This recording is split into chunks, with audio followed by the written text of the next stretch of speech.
হায়দ্রাবাদে জেতা ম্যাচ হাতছাড়া করে হলো ভারতীয় ক্রিকেট দল। এই ম্যাচে রোহিত শর্মার দলকে 28 রানে হার স্বীকার করতে হয়েছে। কিন্তু কেন এমন ফলাফলের সামনে দাঁড়াতে হলো টিম ইন্ডিয়াকে, তা নিয়ে ইতিমধ্যেই আলোচনার ঝড় বইতে শুরু করে দিয়েছে। তবে অনেকেই মনে করেন যে এই পরাজয় সিংহভাগ দায় কিন্তু ভারতীয় ক্রিকেট দলের তারকা ব্যাটার শুভমান গিলের।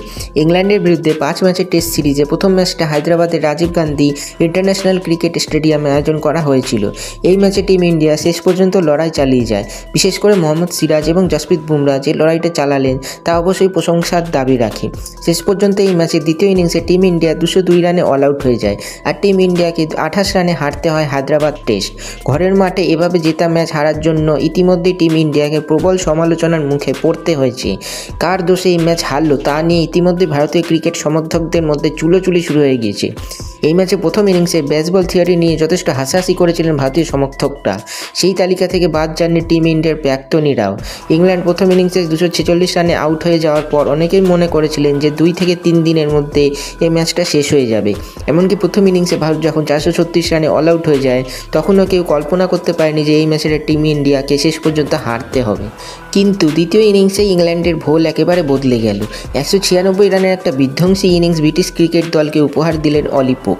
ভারত 231 রানের টার্গেট সামনে রেখে ব্যাট করতে নামে, কিন্তু ভারতীয় ব্যাটাররা যেভাবে একের পর এক উইকেট হারালো সে কারণেই যে পরিস্থিতি প্রতিকূল হয়ে উঠেছে সেটা আর আলাদা করে বলে দেওয়ার দরকার নেই।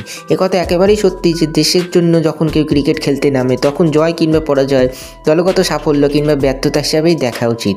এখানে ব্যক্তি বিশেষে কাউকে দোষারোপ করা উচিত নয়। তবে হায়দ্রাবাদ টেস্টে টিম ইন্ডিয়ার পরাজয়ের পর শুভমান গিলকে কিন্তু অনেকেই অভিযুক্তের কাঠগড়ায় তুলতে শুরু করেছেন। এই টেস্ট ম্যাচের প্রথম ইনিংসে তিনি 23 রান ও দ্বিতীয় ইনিংসে 0 রান করে প্যাভিলিয়নে ফেরত যান।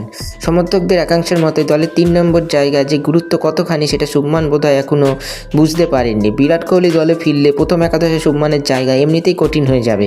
তবে দ্বিতীয় টেস্টে অনেকেই শুভমানের জায়গায় কুলদীপ যাদবকে খেলালে টিম ইন্ডিয়ার অস্ত্র ভাণ্ডার আরও শক্তিশালী হবে। এই ব্যাপারে আপনারা নিজেদের সুচিন্তিত মতামত জানতে পারেন এই ভিডিওর কমেন্ট বক্সে।